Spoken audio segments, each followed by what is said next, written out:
Hello, and welcome to Dirtying the Frame podcast. My name is Sarah, and I'm here to talk to you about movies that I didn't even get an audition for.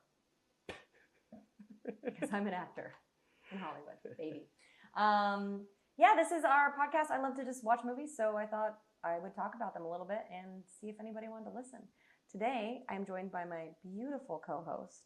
Jeez, sexual harassment. Saad, how are you? Apparently sued. Yeah, I'm sued. So. Today we are talking about Mission Impossible Red Dead Redemption. I don't know why I always want to call it that. It's called Dead Reckoning. Part 1. Dead Redemption. Oh yeah. Part 1. Mission Impossible. Really Semicolon? Really wordy title here. Yes. Dead Reckoning Part 1. Dun dun dun. Favorite theme song? Mission Impossible or Indiana Jones? I would say Jurassic Park. Which one's Jurassic Park? Don't we? Isn't there like a? It's something like that. Something. This is terrible. Tough start. I really like the Mission Impossible theme song. It gets me pumped. Oh yeah. It gets the people going. Okay. Yeah. You know it's action inspiring. Yeah. Yeah, it really is. Does it make you want to like do some parkour? Yes. Thank you. It does. Yeah, me too. For sure. Would you take that over the Rocky song? Yeah. Really? No shit. Mm-hmm. Okay. Impressive. Yeah. Recency bias though, maybe. Yeah. I loved it. Okay. So should we jump in? Let's do it, please. To our first and favorite mask reveal. Trailer trash. We got to talk about trailers first. Guys, I go to the movies for the trailers. Trailers are better than films themselves to me. So this is why we have the segment. And we got some good ones this time. We do. We got some good ones. So I'm just gonna hit you with my least favorite, least excited about first, which is it's the biggest Meg we've ever seen. Biggest Meg anyone's ever seen. You're not pumped for Meg 2? It's even Meggier this time? Megalodon 2, the Meggiest. Get your Megs in order. How have I not been hired as a writer yet? Because like Meggiest is good stuff. Like a tagline, right? You could have wrote for The Idol. Yeah. You're not pumped about The Big Shark? Listen, guys. I have a question. Yes. Is my boob showing? Let me double check that thing. If so, you're welcome. No, I'm just kidding. I got it. What's the most overused villain in film history? Is it A, the Nazis, B, the Russians, or C, the apex predator? It's a great question. Right? It's a great question, to which I don't have an answer to, but Russians still are having a run at villain. Just tough. For some reason, I feel like Germany and America were like, come on, guys. Like, could we just chill on it for a little bit? A lot of Russian bad guys. Like, it's been a long time. And Russians, we're still just like, yeah, let's give them a, Eastern European accent. And we'll call him a bad guy, and us dumb Americans will be like, yeah. What was the good trailer you got? The best trailer I got was, speaking of accents, Leonardo DiCaprio is back with a very racist accent in Flowers of the Killers of the Flower Moon. Killers of the Flower Moon. Can you describe what a racist accent is? You know what it is, buddy. Other than Southern, I don't know what a racist accent is. Oh, is that it? It sounds like this. That's Aussie. No. Is it not? I like your skin. You got a good skin tone. Yeah. You know, you got nice color skin. Yeah. I like that. I think you were just saying like racist shit. Yeah, it's like the accent that Quentin Tarantino writes in. Yes.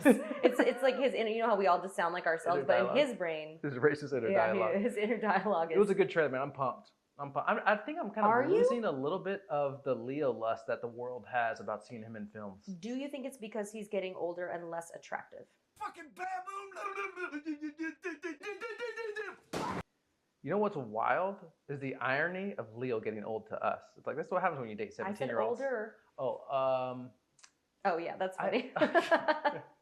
I don't know. I'm not sure. I've never been a huge Leonardo DiCaprio person. I really appreciate and like his work, but I've never run into the theater for him. Yeah, he's an interesting one, huh? Yeah. He's an interesting one. I didn't get as excited about that trailer. I didn't think it was cut very well, maybe. Oh, I love the way it was. Who directed it? Do you know? Martin Scorsese. Oh, okay. So it's going to be a banger. Is it? It will be. What was the last one that he directed that was good? The Irish? Oh. I said good. I don't know. I don't know. You like Departed? I love The Departed. Retard. Cut that one. What are you on your period?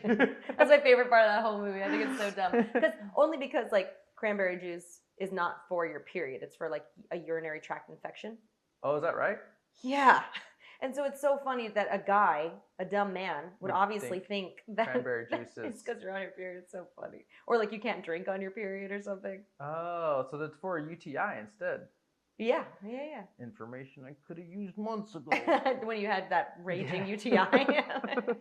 So far, okay, so we've covered UTI and we've covered periods. All right, so that's the end of trailer trash. Okay. I think the Meg looks arguably terrible, but might be really, really fun. Guys, should we go see the Meg? You guys tell us if we should go see the Meg too. Should we go see the Meg? And if we do, I'm going high. Ruins your rating scale, but okay. I think it does the opposite. Okay. I think it really proves my rating scale. What did you think about the character building in the first Meg? Yeah, I didn't see it, okay. But I'm sure that I feel like the emotional depth of the Meg was really strong. I felt it closely resembled the depth of the ocean, and that's what they were trying to do. That was the parallels. Yeah, makes a lot of sense. This movie's gonna fucking suck. All right, go ahead. Okay, moving on to your first thoughts. Knee-jerk reaction to when you walked out of Mission Impossible Part 1, Dead Reckoning. What did you feel? Were you excited? Were you pumped? Did you want to go be a spy? There's a couple, you don't know this from being a man, but being the most important sex in history as a male. I actually just spit so much. Okay. Sorry. There's markings of time. It's like when you hit puberty, maybe you're not a boy anymore. When you get that cave job, you're a man now. What are you saying? Hold on, can I cook? Land the plane. All right. There's Someone another get this man a coffee. There's another time where you see an action movie that you're very excited for, and it doesn't do anything for you anymore, that you're like, oh, maybe I'm not a dude anymore. Maybe I'm not a man that likes explosions, high-intensity action, and maybe I want actual, character development and real stories other than jumping off of buildings. And when I was walking out of this movie, I was like, damn, I love the Mission Impossible. That's my shit. It's always been my shit. And Fast didn't do it for me this year. Fast 10, surprisingly. John Wick just kind of did it for me this year. Well, the Fast and Mission Impossible. Your favorite. That's your favorite film franchise. It's so sad to hear that you didn't care for that one. Yeah, maybe it's because it's you're my not a family's man fault. anymore. Is what you're saying? No, I don't know. The Is first that the point reaction you're trying out to of make? Mission Impossible was like, oh, I'm able to suspend disbelief and enjoy a dumb action movie. And they do it fairly well. They've done it fairly well in 6 films. But this time I was like, oh, maybe I'm done with this franchise. It was a little sad, to be honest. Your marking of time. So just to unpack what you said, that you have to be a man to explore explosion. To enjoy explosions. Never. Not to enjoy it, but to understand it, you do. Okay, got it. You gotta be a man. Got it. I think I can grasp that concept. Can you explain it solutions? No, but I understand what you're trying to say, which is maybe you're maturing beyond, your taste is changing. Just like our palates change every 7 years or whatever that is they say. Your taste buds are changing for film. And I've loved bad action films. And this isn't a bad action film. It's actually a decent action film. But I've loved that for a long time, to turn my brain off. But this one was like, oh, maybe it's more about me than it is the film. Or like, it's not doing it. It's like, what's next? I'm going to stop enjoying Mountain Dew? Never. That was ridiculous. I love Mountain Dew. Don't be ridiculous. They'll come out Baja with new Blast, flavor. even doozier. How about you? What were you thinking? So you overall, you walked out and you were like, eh. Yeah, Scientology's not real. I walked out thinking like, Xenu is God. You liked it? I did. You had a good time in Mission I had Impossible. a great time. Okay. Now, I will say, it's not a perfect movie. It's not even a perfect action movie. Like, there's certain films you go to see for certain things. And this one, I agree, maybe didn't deliver on all fronts of that. Like, really fun, high octane, go. I will say, I do think that was on purpose. I think that maybe Ethan Hunt is maybe winding down. I think in some of the other movies, they show him doing these crazy things and landing them perfectly and like effortlessly. And in this one, he's stumbling a little bit more. He's out of breath a little bit more. And I wonder if that was a little bit on purpose. Yeah, he popped a Viagra in it. That was cool. Twice. For the and third then act. jumped and ran. Had a Centrum Silver before. Yeah. I I need my magnesium. I don't know what that is. Can I introduce a new segment? Let's hear it. Let's see. Pitch it. It's Sarah's Je ne sais quoi rankings. Okay. if you're at a bar Uh-huh. and Tom Cruise is there I'm here for this segment. and he sends you a martini and he's like, and he walks up to you, he's like, hey, I'm converting to Scientology. it's like, hey, I'm T-Dog. You want to ride the cruise ship? Are you in? Your bathing suit parts doing anything for you? Ooh, that's a tough one. I think he does have the same thing as Ryan Gosling and like a lot of our movies. I mean, Scarlett Johansson, we can go both ways. Like Margot Robbie, they have an it factor. Okay. Now, if I saw Tom Cruise and he wasn't Tom Cruise on the street, Okay. I wouldn't think anything of him. Okay. If I saw Tom Cruise and he's Tom Cruise, like, yes, of course. I think he's very charming. And I've heard in person he's like super charming. Like he looks in your eyes and you're mesmerized. Oh, you connect. So if he was like at a bar, he's like, hey, I know a little place. And he bought me a martini. I mean, my pants are on the ground. Wow, you choose to accept that mission before you explode. All right, okay, cool. All right, please carry on. I'm sorry. I will say, I think he's asexual. What does that mean?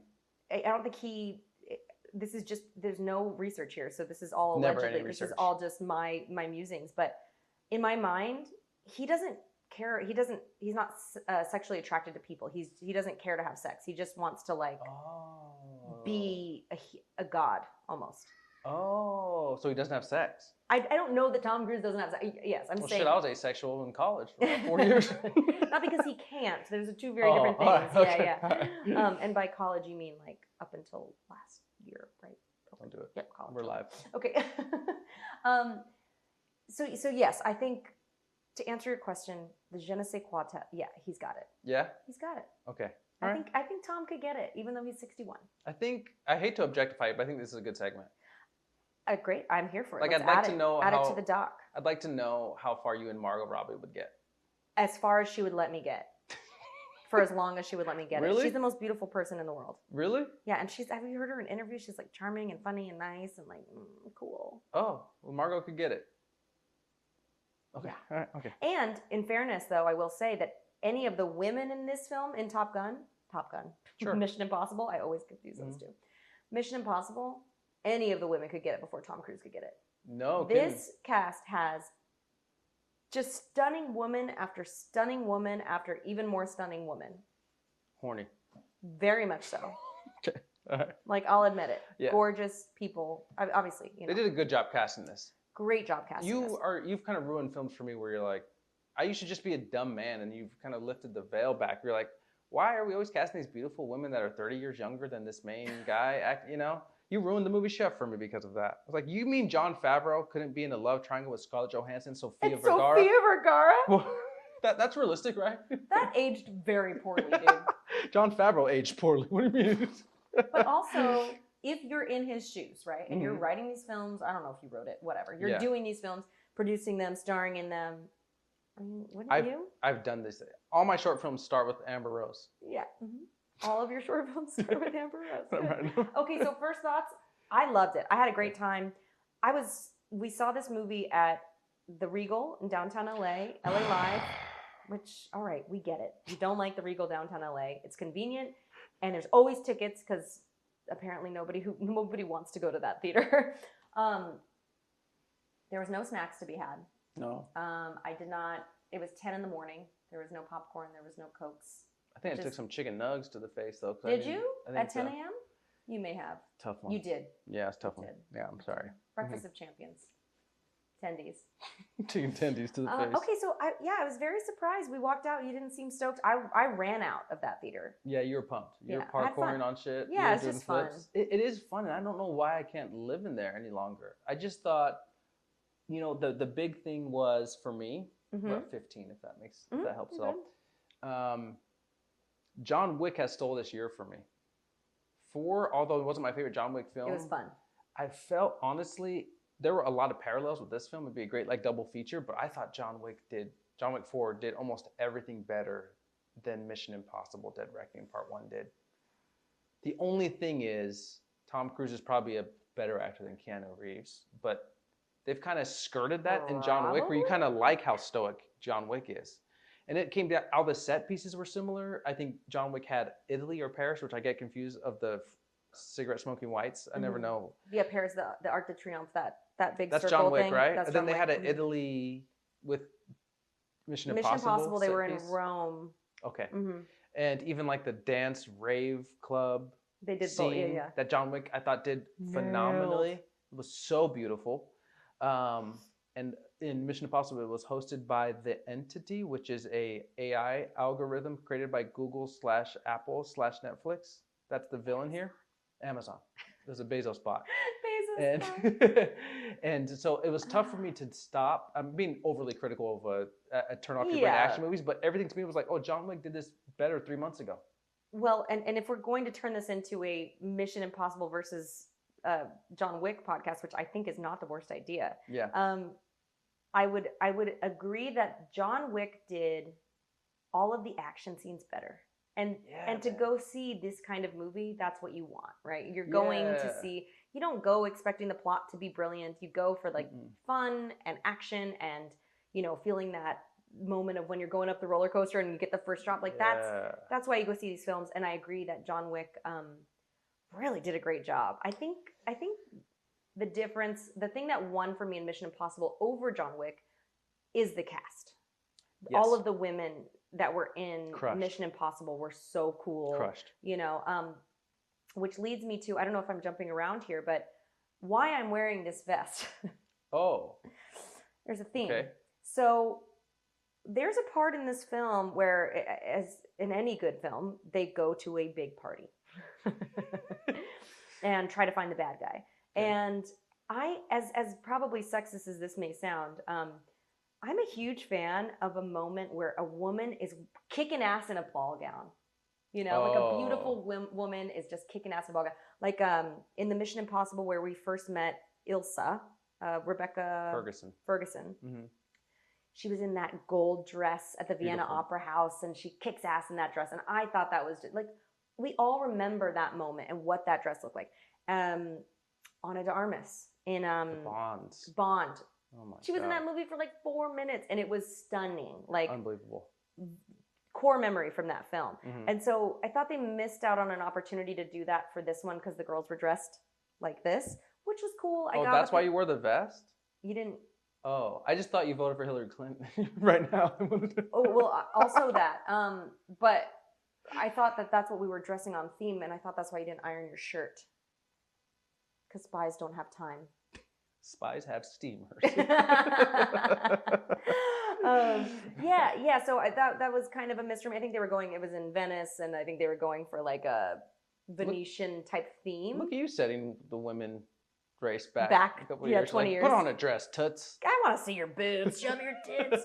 No, you know, I feel it though. I like fashion and pretty things. It's so sue me, you know. Yeah, and if it's a kind of a more mindless action movie, why not? Why not make it beautiful and action at the same time? And that I think all ties into why John Wick 4 was, but just visually, it was just visually more appealing than this, and they built some really great action scenes. Yeah. Okay, so let's get into our rose and our thorn.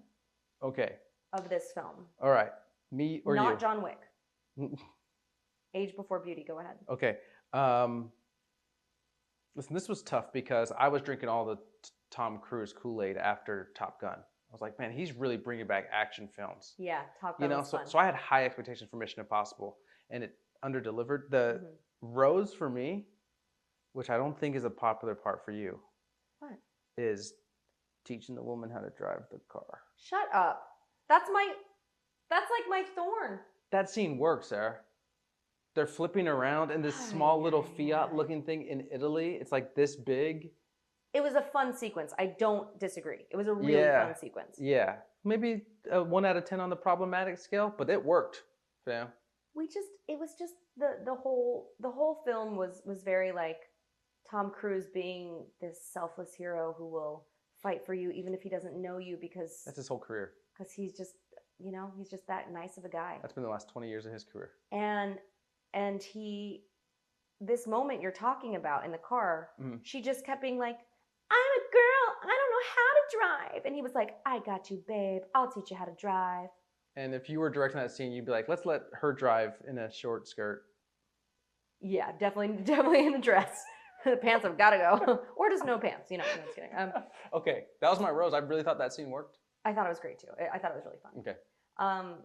My rose was it's what would you call it? The third act with the train sequence. Yeah. That was so fun. It's damn good. So they're spoiler alert, if you haven't watched it, turn it off or don't, because it doesn't matter. But there's this big train, and they're, have to get a thing from the train, and in each car, as it's falling off of a cliff, they're having to jump from car to car, and in each car there's a different kind of issue that they have to overcome. So cool. The first one Great set being piece. Yeah, the first one being the kitchen, which is like super cool. There's, oil from the fryer spilling everywhere. I thought that was just such a cool idea and a cool concept. And I was thinking when I watched it that whoever wrote that scene definitely watches Below Deck Sailing Yacht. Because we just gotta let Sarah cook. I don't even know what language she's speaking here. have you ever been on a sailboat? No. Yeah, me neither. But I've watched a reality show called Below Deck Sailing Yacht, which if you haven't watched it, tune in, Bravo or Peacock. It's great. It's a reality show, which is my shit. And when they're sailing, they heel, I think is the word, really, really hard. And there's somebody in the kitchen and shit just goes flying. You're cooking and imagine there's knives, so that's what they made this train car. As it was going off, all of the stuff's flying and they're having to dodge things. And I thought, and each car presented a different issue. And I thought that was like a really fun, how are they going to get out of this one moment? It's the first moment I've seen in a film, because maybe I haven't always thought this way, but the only thing I could think about in that film was like, this is a ride. I felt like we were on a ride. Ooh, that's a great idea. I was like, this would be an easy transition to make this into a ride, because it's so cool that these train tracks and these train parts or segments are falling off, and you have to get from one to another that are equally falling off. It was a great set piece. Yeah, I liked that a lot. Yeah. That was my rose. I thought I had a lot of fun in that whole segment. And what was your thorn? Can I ask you, I don't know if you remember, but before they do the yellow car thing, Tom Cruise doesn't know how to drive. And I think it's the first time we've seen Tom Cruise attempt humor in like the last 2 decades. Was that what it was? What are you talking about when they go to get into the other safe car and they realize it's the yellow car and not the like sick whatever? Yeah, and I think they peel off into a side of the road. And I think Tom Cruise was trying to be funny. Is that what that was? Yes. It didn't land, but it was Yeah. like, holy shit, Tom Cruise is trying to do something that's not running for 3 minutes, That was so strange to me. And I appreciated it because I was like, oh, that director tried to make Tom Cruise funny. Yeah. It's like, just stick to being like super charming and actiony. Don't stay in your lane. Yeah. I thought, however, that Haley Atwell, who is the new, I don't know, She's like the new rookie of the Impossible Mission What Force. do they call them? The MIF. Yeah. So she was introduced in this movie. Assad, I think she didn't really work for you. You liked her. You just didn't think she was as pretty as I thought she was. Great. So Sarah's Gummy Ratings is the last segment here. Sarah's Gummy Ratings are how high you need to be to see this movie. So it works kind of like golf, where the lower the rating is, the better. The higher it is, the worse. So it's from 0 to 5, 0 being the best, 5 being the worst. I would say I'd give this like a solid 2.